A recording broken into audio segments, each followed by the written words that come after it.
Assalamualaikum warahmatullahi wabarakatuh.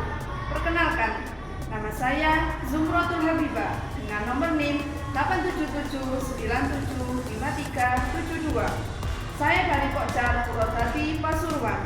Saya dari Fakultas Perguruan Tinggi Ilmu Pendidikan dari Universitas Terbuka Malang dengan jurusan Pendidikan Anak Usia Dini.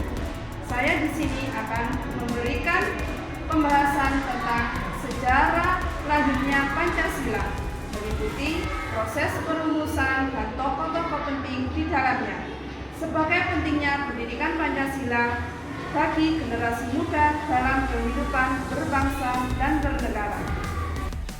Langsung saja, di sini saya akan memaparkan tentang lahirnya Pancasila sebagai pondasi bangsa Indonesia. Dengan perjalanan merumuskan ideologi negara yang menyatukan Nusantara dalam semangat persatuan dan kesejahteraan bersama. Konteks sejarah perumusan Pancasila meliputi latar belakang zaman dan momentum penting. Indonesia sedang memperjuangkan kemerdekaan dari penjajahan Belanda. Pemimpin nasional memahami pentingnya pondasi ideologi yang kuat untuk menyatukan keragaman suku, agama, dan budaya dalam satu visi nasional yang kohesif. Momentum penting pada tahun 1945 sambil mempersiapkan kemerdekaan. Para pemimpin bangsa berkumpul dalam Badan Penyelidik Usaha Persiapan Kemerdekaan Indonesia atau BPUPKI untuk merumuskan dasar negara yang komprehensif dan inklusif. Di sini ada tokoh-tokoh penting perumusan Pancasila. Yang pertama yaitu Insinyur Soekarno, memimpin sidang BPUPKI dan mengusulkan konsep 5 prinsip fundamental yang dinamis dan inklusif. Dan yang kedua, Muhammad Hatta, wakil ketua yang memberikan kontribusi signifikan dalam menyempurnakan rumusan prinsip-prinsip negara.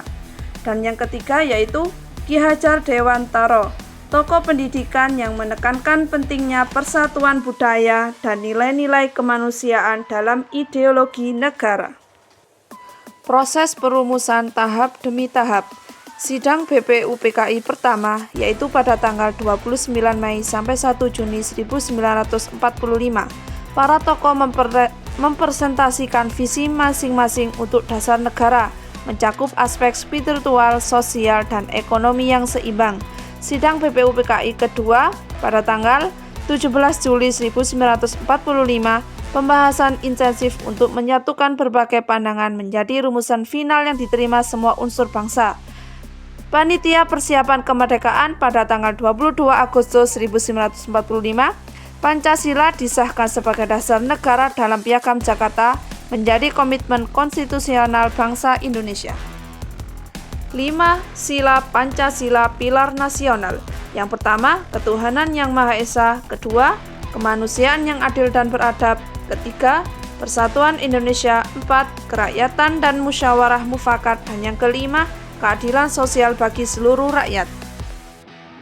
Pentingnya pendidikan Pancasila di era modern, yaitu memperkuat identitas nasional, mencegah polarisasi, membentuk karakter pemimpin, dan landasan partisipasi aktif. Adapun implementasi Pancasila dalam kehidupan sehari-hari, yaitu menghargai keberagamaan, bermusyawarah dalam keputusan, berbuat adil dan sejahtera, dan mengembangkan potensi diri. Adapun juga nilai-nilai dari universal dalam Pancasila, yaitu pluralisme positif, keseimbangan hakiki, dan relevansi kontekstual. Baik, di sini saya menyimpulkan dari latar belakang lahirnya Pancasila sebagai generasi muda untuk masa depan. Pancasila adalah warisan berharga yang lahir dari kebijaksanaan para pendiri bangsa. Bagi generasi muda, memahami, menghayati, dan mengamalkan Pancasila bukan sekedar kewajiban akademis, tetapi komitmen moral untuk membangun Indonesia yang lebih adil, sejahtera, dan bersatu.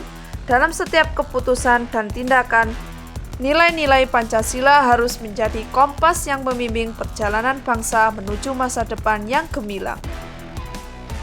Sekian paparan dari saya, semoga bermanfaat. Kurang lebihnya, mohon maaf yang sebesar-besarnya. Wassalamualaikum warahmatullahi wabarakatuh.